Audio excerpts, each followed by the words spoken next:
வணக்கம் நண்பர்களே, இது உங்கள் பாலா அருஞ்சுவையகம்.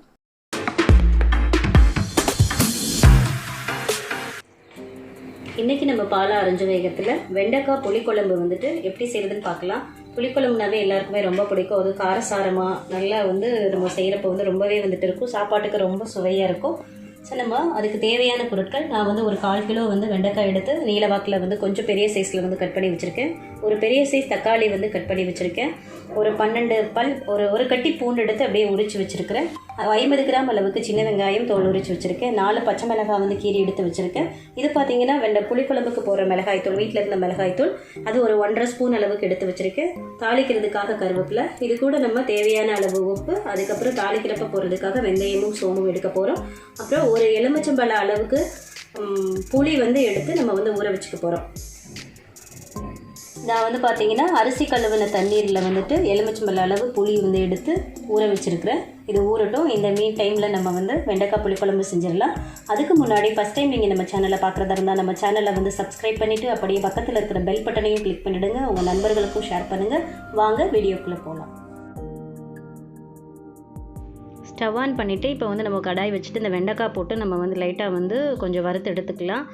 அது பார்த்திங்கன்னா வெண்டைக்காய் ஒன்றோட ஒன்று ஒட்டாமல் இருக்கிறதுக்காக, வெண்டைக்காய் வறுக்கிறப்ப நமக்கு வளவலன்னு இருக்கும். அதுக்காக நான் 1 ஸ்பூன் அளவுக்கு தயிர் ஆட் பண்ணிக்கிறேன். நம்ம தயிர் ஆட் பண்ணோன்னா வெண்டைக்காய் ஒன்றோட ஒன்று ஒட்டாமல் நமக்கு நல்ல வளவளப்பு தன்மை பார்த்திங்கன்னா வெண்டைக்காய் பார்த்திங்கன்னா நல்லா வதங்கியாச்சு. ஒன்றோட ஒன்று ஒட்டாமல் அந்த வெண்டைக்காயோட வளவளப்பு தன்மையெல்லாம் போயிட்டு நமக்கு நல்லா வந்தாச்சு. இப்போ நம்ம எப்படி குழம்பு செய்கிறதுன்னு பார்க்கலாம்.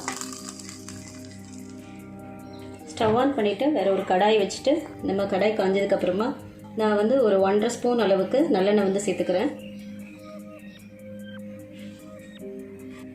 எண்ணெய் காஞ்சாச்சு. இப்போ நம்ம வெந்தயம் போட்டுக்கலாம். அது கூடயே சோம்பு போட்டுக்கிறேன். இப்போ பச்சை மிளகாய் போட்டுக்கலாம்.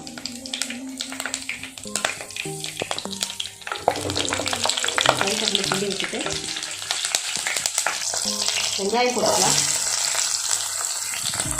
நான் சின்ன வெங்காயத்தை கொஞ்சம் பெரிய சைஸாக இருந்தது ரெண்டாக கீறியிருக்கேன். சின்ன சைஸ் இருந்ததுன்னா அப்படியே முழுசாகவே போட்டுட்டேன். முழுசாக போட்டாவே நல்லாயிருக்கும். அதுக்கப்புறம் நம்ம பூண்டும் சேர்த்துக்கலாம். இதுக்குள்ளேயே இது பார்த்திங்கன்னா இந்த குழம்பு ரொம்ப சிம்பிளாக சீக்கிரமாகவே செஞ்சு முடிச்சிடலாம். ஆனால் அவ்வளோ டேஸ்ட்டாக இருக்கும். இப்போ கருவேப்பிலை சேர்த்துக்கலாம். கருவேப்பிலை சேர்த்துட்டு வெங்காயம் நல்லா வதங்கிட்டு அதுக்கப்புறமா நம்ம தக்காளி சேர்க்கலாம். இப்போ வெங்காயம் நல்லா வதங்கியாச்சு. இந்த டைமில் நான் தக்காளி சேர்த்துக்கிறேன். தக்காளி சேர்த்துட்டு நம்ம நல்லா வதக்கிடலாம்.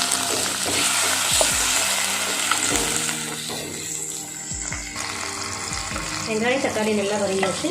இப்போ இந்த டைமில் நம்ம வெண்டைக்காய் நம்ம சேர்த்துடலாம்.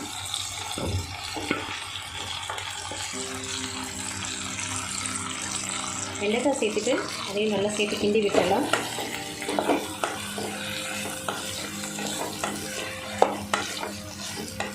நல்லா கிண்டி விட்டுடலாம்.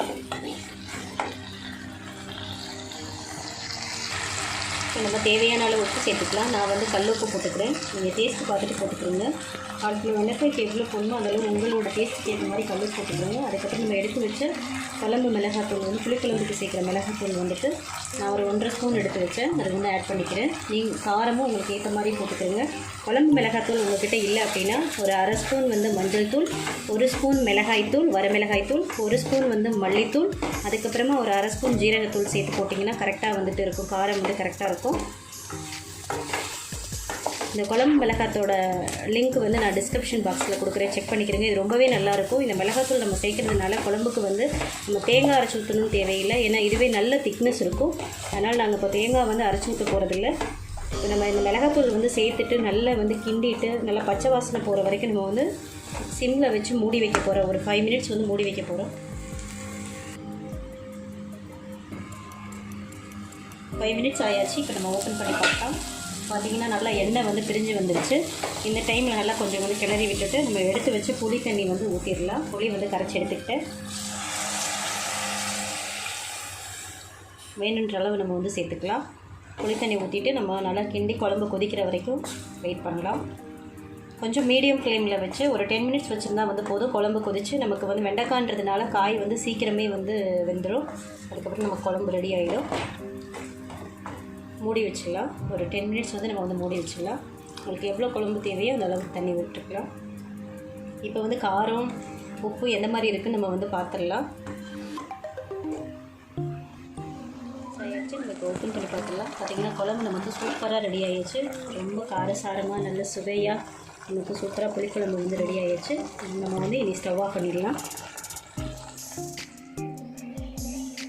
ஃப்ரெண்ட்ஸ், இந்த குழம்பு பார்த்தீங்கன்னா நமக்கு சாதத்துக்கு ஒரு நல்ல காம்பினேஷனாக இருக்கும். தயிர் சாதத்துக்கு சூப்பராக இருக்கும். இந்த ஒரு குழம்பு போதும் நமக்கு லஞ்சுக்கு வந்து நல்லா சூப்பராக லஞ்ச் வந்து முடிச்சிடலாம். ரொம்ப சுவையாக இருக்கும். வீட்டில் செஞ்சு பார்த்துட்டு எப்படி இருக்குன்னு எனக்கு கமெண்ட்டில் சொல்லுங்கள். இந்த மிளகாத்தூளோட ரெசிபி வந்து நான் டிஸ்கிரிப்ஷன் லிங்கில் கொடுக்குறேன். நீங்கள் செக் பண்ணிக்கிடுங்க. அந்த மிளகாத்தூள் அரைச்சி வச்சுக்கிட்டிங்கன்னா நீங்கள் எல்லா விதமான குழம்பும் அந்த மிளகாத்தூள் மூலமாகவே வந்து செஞ்சுக்கலாம். இந்த மிளகாத்தூள் யூஸ் பண்ணி பண்ணுறப்போ நம்ம தேங்காய் அரைச்சி ஊற்றணும்னு தேவையில்லை. நீங்கள் விருப்பப்பட்டால் புளிக்குழம்புல வந்து தேங்காய் வந்து சேர்த்துக்கலாம். ஆனால் நான் வந்து தேங்காய் வந்து அரைச்சி ஊற்றுறது இல்லை. இப்படியே வந்து தான் சாப்பிடுவோம். ரொம்பவே நல்லாயிருக்கும். செஞ்சு பார்த்துட்டு எப்படி இருக்குன்னு எனக்கு கமெண்ட்டில் சொல்லுங்கள். இந்த வீடியோ மிகவும் பயனுள்ளதாக இருந்தால் லைக் பண்ணி ஷேர் பண்ணுங்கள். வெண்டைக்காய்க்கு பார்த்தீங்கன்னா அவ்வளோ மருத்துவ குணங்கள் நல்லா இருக்குது. ஸோ நம்மளோட வெண்டைக்காயோட மருத்துவ குணங்கள் பற்றி ஆல்ரெடி நம்ம வெண்டைக்காய் புளிப்பு செடியில் வந்து சொல்லியிருக்கோம். அதோட லிங்க்கும் நான் டிஸ்கிரிப்ஷன் பாக்ஸில் கொடுக்குறேன். நீங்கள் செக் பண்ணிக்கிடுங்க. அவ்வளோ மருத்துவ பயன்கள் இருக்கிற வெண்டைக்காயை வீக்லி ஒன்ஸாவது நம்ம சாப்பாட்டில் வந்து சேர்த்துக்கலாம். இந்த வீடியோ உங்களுக்கு மிகவும் பயனுள்ளதாக இருக்கும்னு நினைக்கிறேன். ஃபஸ்ட் டைம் நம்ம சேனலில் பார்க்குறதா இருந்தால் சப்ஸ்கிரைப் பண்ணிவிட்டு அப்படியே பக்கத்தில் இருக்கிற பெல் பட்டனையும் கிளிக் பண்ணிவிடுங்க. உங்கள் நண்பர்களுக்கும் ஷேர் பண்ணுங்கள். உணவே மருந்து. உங்கள் பாலா அருஞ்சுவையகம். நன்றி, வணக்கம்.